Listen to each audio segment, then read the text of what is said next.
안녕하세요. 신영걸 교수입니다. 18장 현금흐름표 두 번째 시간입니다.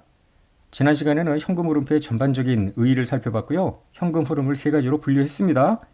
그 중에 영업활동 현금 흐름을 직접법으로 도출하여 현금 흐름표 양식을 집어넣어 봤는데요. 이번에는 간접법으로 영업활동 현금 흐름을 뽑아보기로 하고요. 더 나아가서 투자활동, 재무활동 현금 흐름을 어떻게 도출하는지 설명을 한 후에 전체적인 현금 흐름표를 작성해 보겠습니다. 먼저 간접법이라는 것은 뭐냐면 영업활동 현금 유입 유출을 직접법처럼 유형별로 구분하지 않고, 즉 고객으로부터의 현금 유입, 매입에 따른 공급자에 대한 현금 유출, 판매비의 현금 유출 이런 식으로 구분하지 않고요. 발생기준 손익, 여기서는 당기 순손익에 뭔가 더하고 빼면 그 금액이 영업활동 현금 흐름이 되도록 하는 방식입니다. 지난 시간에 했던 직접법은 이랬죠. 현금의 유입 유출을 하나하나 뽑았습니다. 고객으로부터 유입된 현금, 공급자 유출, 종업원에 대한 유출, 판매비와 관리비의 유출 등등등. 그리고 여기까지가 영업에서 창출된 현금이고요. 나머지 이자 수치, 배당금 수치, 이자 지급, 법인세 납부는 기업이 꼭 영업활동으로만 이를 구분하지 않아도 된다고 했잖아요. 우리는 설명의 편의상 일반 기업회계 기준에 따라서 이런 네 가지 항목도 모두 영업활동으로 분류를 해드렸습니다. 하여튼 여기까지 더한 게 영업활동 현금 흐름인데, 오늘 배울 간접법은 뭐냐면 당기 순이익부터 시작을 합니다. 여기에 뭔가 더하고 빼는 조정을 해요. 그러면 요 금액과 지난 시간에 직접법에서 배웠던 요 영업활동 창출 현금 흐름은 같아집니다. 그리고 별도로 이자 수치, 배당금 수치, 이자 지급, 법인세 납부는 비록 간접법이더라도 직접법 표시를 해주는 거죠. 그래서 요 음영 처리한 요 부분만 내용만 좀 다른데 금액은 어쨌거나 똑같습니다. 그러면 완전히 다른 접근 방법인가? 그렇지 않습니다. 직접법이든 간접법이든 그 원리는 동일합니다. 들여다볼까요? 먼저 표 6을 보면은 당기순이익, 이 넷인컴부터 뭔가 더하고 뺀다고 했는데요. 당기순이익에서 가감하는 조정 항목을 보자고요. 당기순이익에는 매출부터 시작해서 매출원가가 빠지고 판관비 빠지고요. 영업의 수익, 영업의 비용 등이 더해지고 빼지고 해서 법인세 비용까지 해가지고 당기순이익이 나왔잖아요. 그런데 앞에서 보았듯이 이 아랫부분은 간접법으로 작성하더라도 직접법과 유사하게 이자 수치, 배당금 수치, 이자 지급, 법인세 납부를 따로 표시하기로 되어 있잖아요. 따라서 당기 순이익에 들어가 있는 이자 수익, 배당금 수익, 이자 비용, 법인세 비용을 모두 다 제거합니다. 제거한다는 이야기는 이자 수익은 빼고 배당금 수익 빼고 이자 비용 더하고 법인세 비용 더하고 이런 조정을 위해서 해주면 되는 거예요. 그렇기 때문에 여기 가감에 이자 수익을 빼고 이래 놨잖아요. 법인세 비용이 있으면 법인세 비용은 더해주고 이런 식으로 하는 겁니다. 더 나아가서 두 번째는 영업활동과 무관한 손익인데요. 여기에는 현금 흐름을 수반하지 않는 손익도 다 포함되는 걸로 보시면 되겠습니다.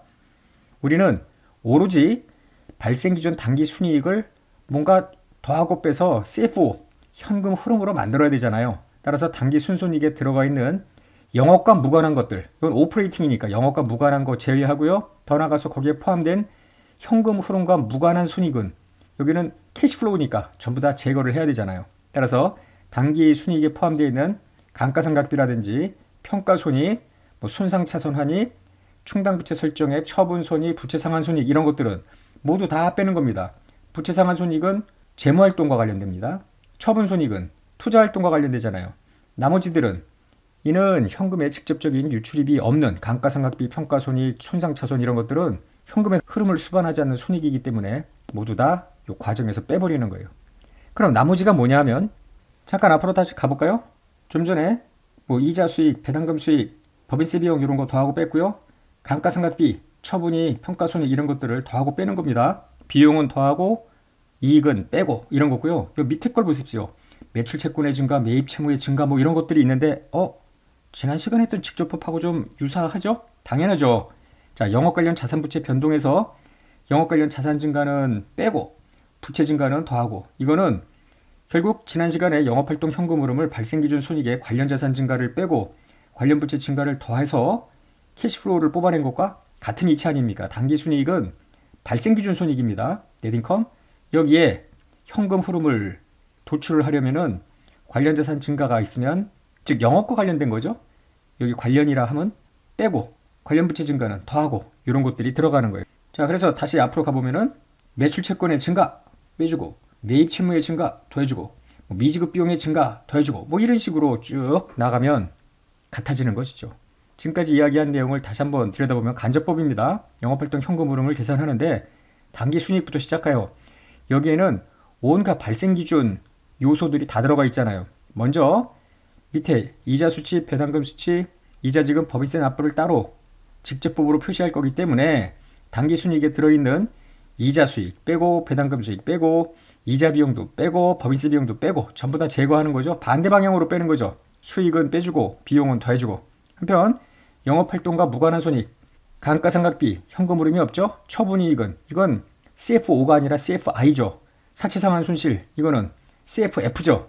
상한 손실만큼 돈이 더 나갔으니까 재무활동 현금 흐름으로 들어가야 되겠죠. 이런 것들을 전부 다 반대 방향으로 조정하는 거예요.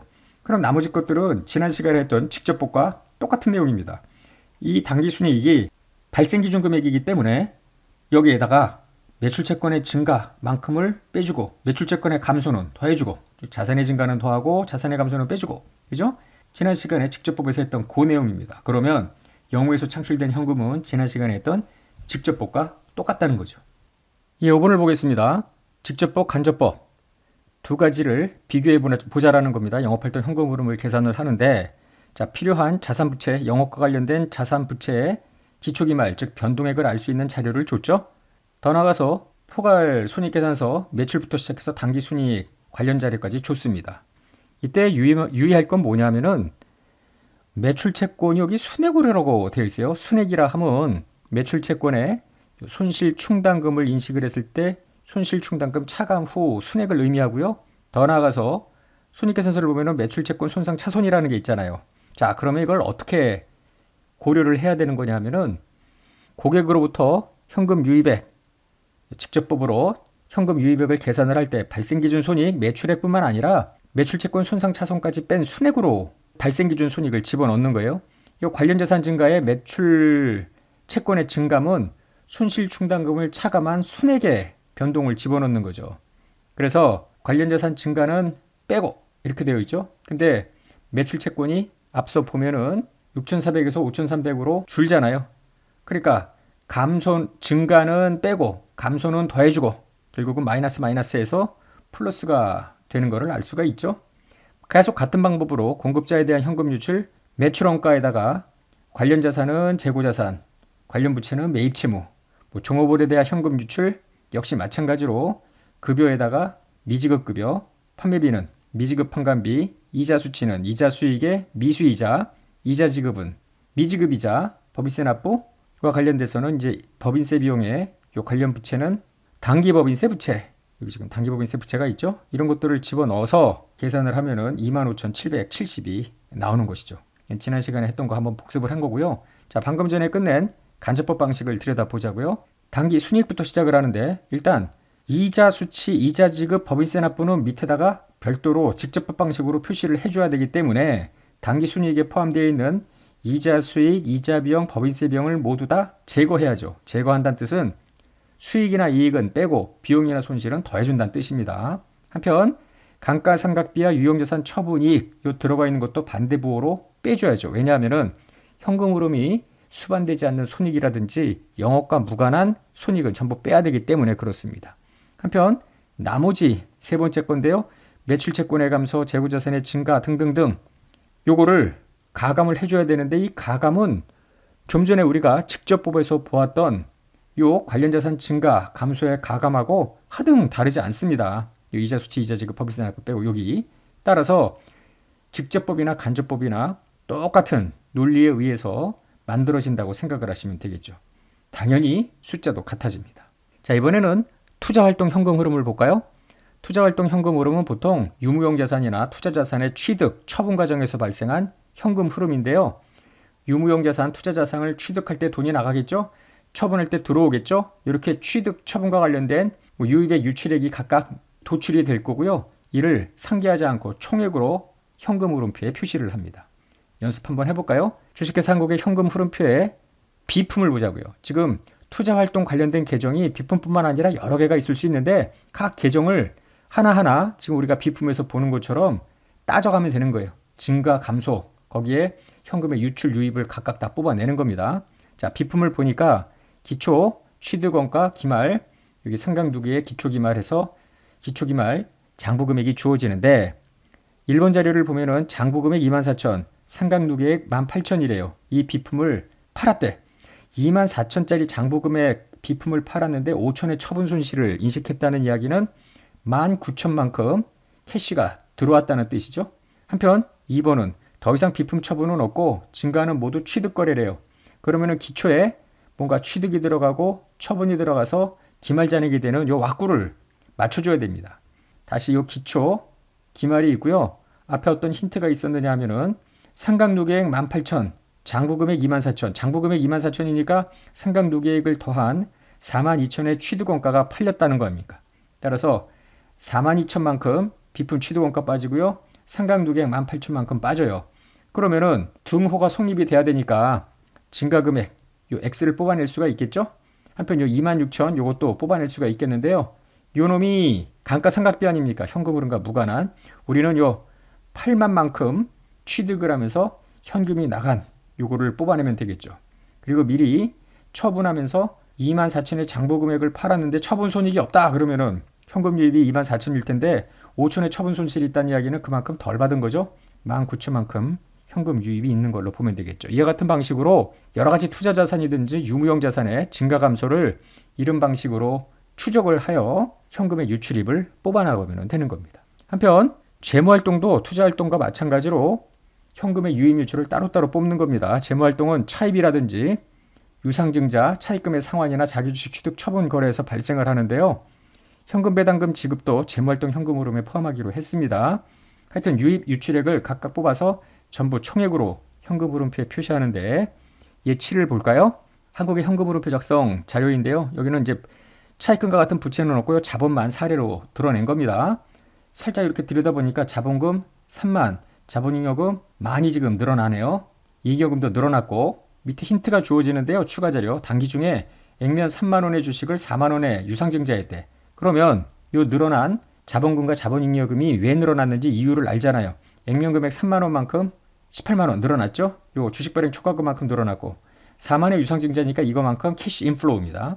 한편 이익여금이 28,000으로 26,000에서 28,000으로 2만이 늘어났는데 단기 순이익이 7,000이래요. 그러면은 7,000이 늘어나야 되는데 2,000밖에 안 늘었다는 이야기는 현금을 배당으로 5,000만큼 했다는 뜻이겠죠. 따라서 이런 것들을 분석을 하여 유상증자 4만, 배당금 지급 5,000을 요 왁구를 맞추면서 뽑아내면 되는 겁니다. 자, 우리 교재 25쪽인데요. 전체적인 현금 흐름표를 작성해 봅니다. 현금 흐름표를 작성하려면요. 두 시점의 재무상태표, 즉 기초, 기말 재무상태표가 주어져야 되고요. 당해년도 포괄손익계산서가 주어져야 돼요. 그리고 추가로 여러 가지 정보, 특정 계정의 증가감소, 취득처분 이런 정보를 주어야만 현금 흐름표를 뽑아낼 수가 있겠습니다. 먼저 이렇게 자료를 주면은 한번 쭉 읽어보는 거예요. 현금 및 현금성 자산, 전기말, 단기말. 답은 마이너스 12,700입니다. 나중에 현금 흐름표에 영업투자 재무활동을 가감하면 이게 답입니다. 따라서 내가 현금 흐름표를 만들었는데 12,700의 현금 감소가 최종적으로 현금 흐름표에 나오지 않으면 내가 뭔가 잘못 푼 거죠. 죄다시 다시 검토를 해야 되겠죠. 영업투자 재무로 일단 재무상태표의 계정들을 갈라놔야 되는데요.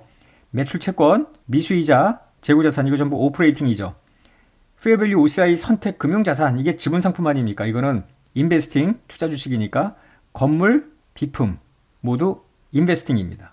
이때 여기 순액 이렇게 나오는데 이건 손실충당금 차감, 이거는 상각누계액이 차감된 금액이구나 이렇게 생각을 하면 되겠습니다. 한편 부채도 매입채무, 미지급급여, 미지급 판매비, 미지급이자, 단기법인세 부채, 이연법인세 부채까지 있는 게 전부 오퍼레이팅. 한편 단기차입금, 자본금, 자본잉여금, 이익여금 이런 게 파이낸싱이고요. 기타 포괄손익 누계액 요거는 앞서 투자 자산이었던 요 페어밸류 OCI 선택 금융자산의 평가손익이 OCI로 갈 거 아니에요. 그 내용이기 때문에 요거는 인베스팅과 관련된 거라고 보면 되겠습니다. 먼저 쭉 분류를 했고요. 이렇게 분류한 이유는 요 파이낸싱으로 분류된 것과 인베스팅으로 분류된 것은 요 계정 하나하나 증가, 감소를 파악하여 나간 돈, 들어온 돈을 뽑아내야 되기 때문이죠. 한편 포괄손익계산서가 주어지죠. 일단 직접법으로 영업활동 현금 흐름을 만들 때 현금 기준 매출, 매출원가, 종업원급여, 판매비 나간 거, 그 다음에 이자 수치, 이자 지급, 법인세 납부 이렇게 모두 7가지를 뽑아내면 되겠다라고 생각을 하면 되고요. 간접법으로 영업활동 현금 흐름을 계산을 할 때 당기순이익 3,800부터 시작할 거 아니에요. 이 안에 들어있는 이자 수익, 이자 비용, 법인세 비용 빼야겠구나 먼저 생각을 하고요.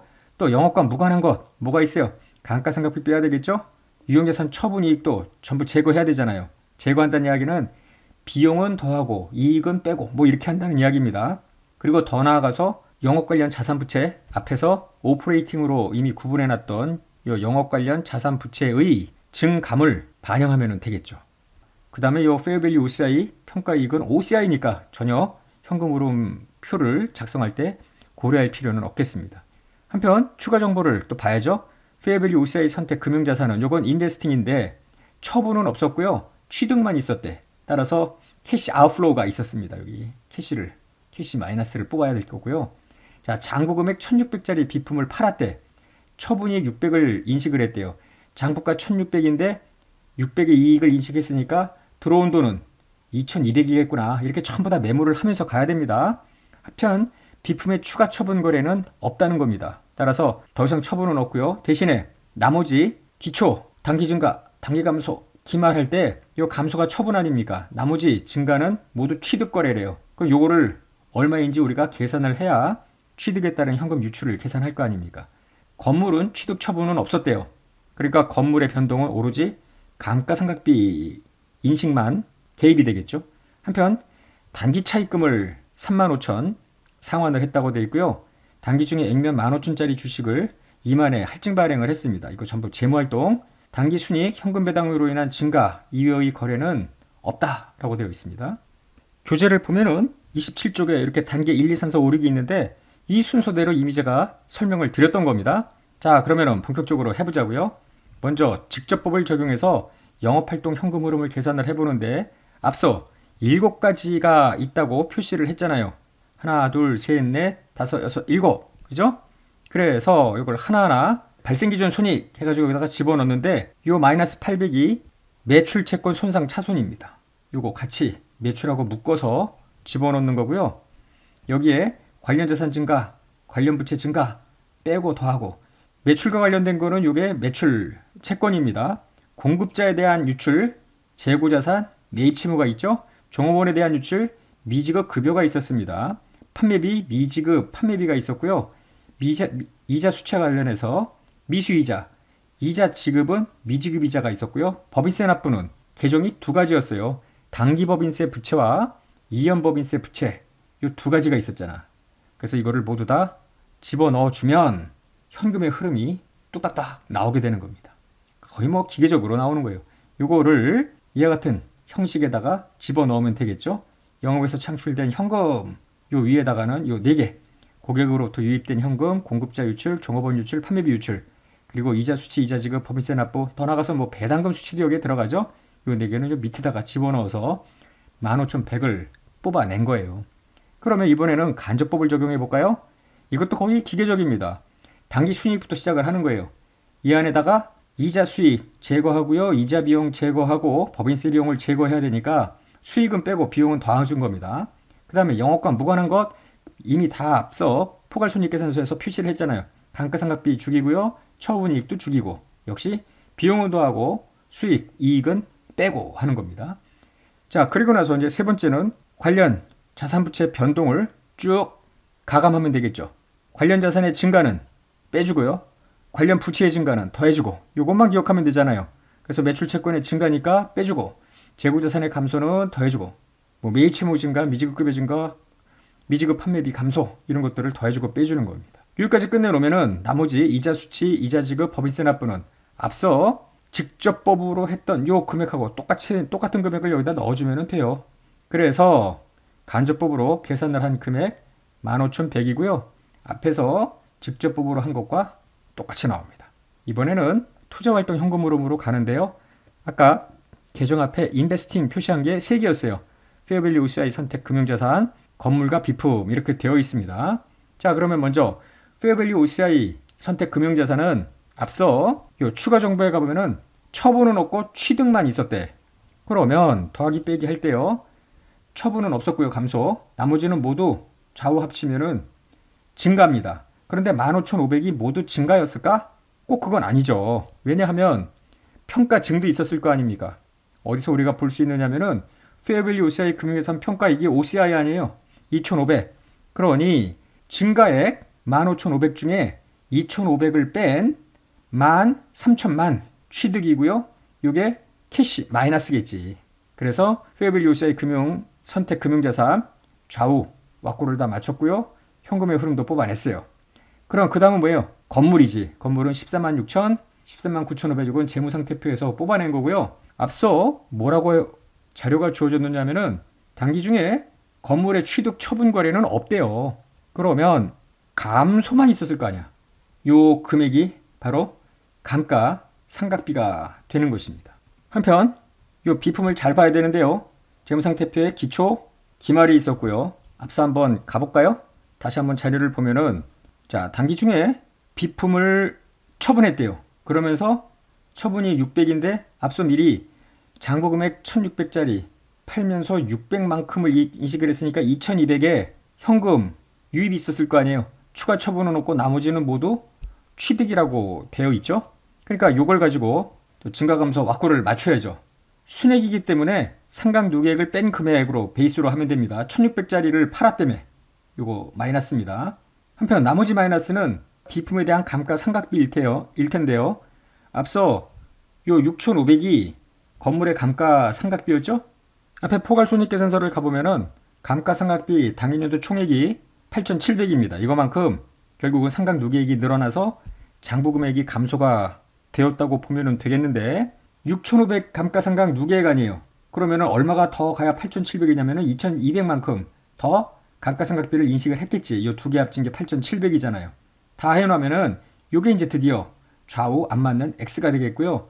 1,500만큼을 취득했구나 보면 되겠죠. 그래서 비품 취득 캐시 마이너스가 되겠습니다.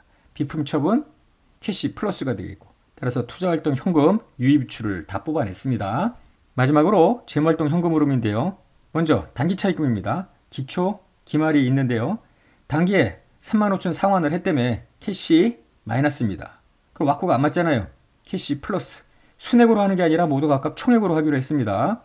유상증자가 2만이 있었다고 했죠? 이게 자본금, 주식발행 초과금, 이게 2만이잖아요, 지금. 그래서 각각 자본금과 자본잉여금으로 들어간 거고요. 나머지는 없다고 했습니다. 자, 이익여금, 이게 기초 기말인데 단기 순이익이 38,000임에도 불구하고 뭔가 여기에 더 들어가야지 21,600이 되는데요. 이게 바로 현금 배당 지급 아닙니까? 그래서 현금의 유입 유출, 재무활동으로 인한 것을 전부 뽑아낸 거예요. 그러고 나면 이제 마지막 현금 흐름표를 작성을 해야 되는데요. 자, 간접법으로 만들어 놨고요. 비품의 처분, 페어밸류 OCI, 취득, 비품의 취득해가지고 투자활동 3개 이미 뽑아놨었죠. 재무활동도 단기 차입금 차이, 유상증자, 상환, 배당 지급해서 뽑아냈습니다. 그리하여 드디어 영업활동, 투자 재무활동으로 쭉 했더니 12,700 감소가 나오는데 기억하고 계시죠? 앞으로 쭉 가보면 12,700 재무상태표, 전기말 단기말 현금 밸런스의 변동이 나오는 겁니다.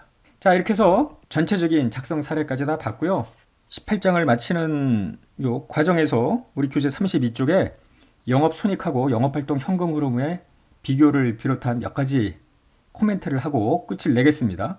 영업손익이나 당기순손익은 발생 기준이기 때문에 추정과 판단이 개입될 수 있어서 조작이 가능해요. 반면에 영업활동 현금 흐름은 인위적 조작이 쉽지는 않습니다. 따라서 오류가 적다고 볼 수가 있겠는데요.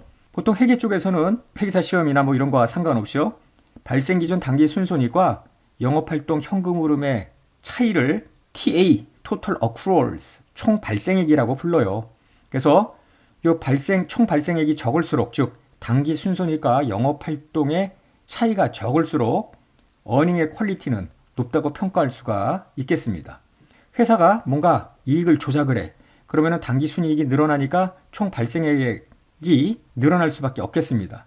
그래서 회계에서는 이제 대학원 과정에 가면은요, 이 총 발생액 중에 일부는 당연히 영업활동을 하면서 변동되는 부분이고요. 또 하나는 경영자가 의도적으로 늘렸다 줄였다 할 수 있는 요 재량적 발생액으로 구분할 수가 있겠습니다. 요 재량적 발생액이 많을수록 이익 조정의 가능성이 높다고 보고 다양한 실증 분석을 하고 있죠. 자, 영업이익하고 영업활동 현금 흐름을 비교를 한번 해보는데 영업활동이 회사가 매년 정상적으로 이루어진다면 발생기준금액 영업이익과 현금기준금액 영업활동 현금 흐름 간의 큰 차이는 대부분 감가상각비 때문입니다. 밀어내기 매출이 있거나 매출 채권을 엄청 가공해 매출을 하거나 뭐 이게 아니라면은 정상적으로 이루어질 때 현금의 유입, 유출의 그 발생기준 매출 채권, 현금의 수치, 발생기준에 따른 매입 채무 혹은 미지급 비용과 현금의 지급 시점이 크게 벗어나지는 않을 거 아니에요. 그리고 상시 그 정도의 어떤 유예기간이 매년 반복이 된다면 비슷할 거란 말이죠. 이때 감가상각비만큼만 차이가 날 거예요. 따라서 일반적으로 영업활동이 정상적이라면 감가상각비가 마이너스 되어 있는 영업이익이 CFO보다 약간 적어야 그게 일반적인 겁니다. 감가상각비를 차감하기 전에 영업이익과 영업활동 현금 흐름 간의 차이가 적으면 적을수록 영업이익의 질이 높다고 볼 수는 있는데요. 만약에 의도적으로 가공 매출을 인식하거나 기말자산을 과대평가해 그러면은 감가상각비가 차감되어 있는 영업이익이 오히려 영업활동 현금 흐름보다 높아질 거 아닙니까? 앞서도 이야기한 바와 같이 감가상각비를 고려하지 않은 영업이익, 영업활동 현금 흐름이 정상적이라면 비슷해요. 그래서 감가상각비가 영업이익에는 차감이 되어 있으니까 영업이익이 낮아야 되는데 오히려 많다는 이야기는 뭔가 분식을 했을 가능성이 높다라는 것이죠. 특히나 진행기준을 적용하는 건설이나 조선업 같은 경우에는 꽤 문제가 그 안에 많을 수 있겠어요. 그래서 발생기준에 따른 포괄손익계산서에 의존하기보다는 현금흐름표에 의존하는 추가로도 뭔가 보완을 할 필요는 있겠다라는 거죠. 이 도산한 기업들의 도산하기 전 영업손익하고 영업활동 현금흐름을 추이를 비교를 해보면 비슷한 문제가 나오는데요. 예를 들어 여기 이제 연도고요. 여기가 마이너스, 여기가 플러스일 때 회사가 뭐 이익을 막 가다가 어느 순간에 막 결손으로 빠져요. 그래서 결국 도산을 하게 되는데 이런 회사들의 현금 흐름을 보면은 요 적자가 나오기 전에 이미 CFO는 마이너스가 먼저 되어 있어요. 그러다가 현금이 씨가 말라서 결국은 망하는. 그러니까 영업활동 현금 흐름이 마이너스이더라도 조작에 의해서 얼마든지 발생기준 이익을 보고할 수 있겠다라는 것이죠. 그래서 앞에도 이야기했지만은 포괄손익계산서에만 의존하지 말고 현금 흐름표에 영업활동 현금 흐름 추이를 반드시 분석할 필요는 있겠습니다. 자, 여기까지 해서 현금 흐름표 다 끝났고요. 더불어서 중급회계 입문 전 과정을 끝냈습니다. 많이 배우셨는지 모르겠습니다. 자, 이거 중급회계 입문이 다 끝났으면 이제 중급회계에 들어가야죠. 많이 공부하시기 바랍니다. 끝내겠습니다. 수고하셨습니다.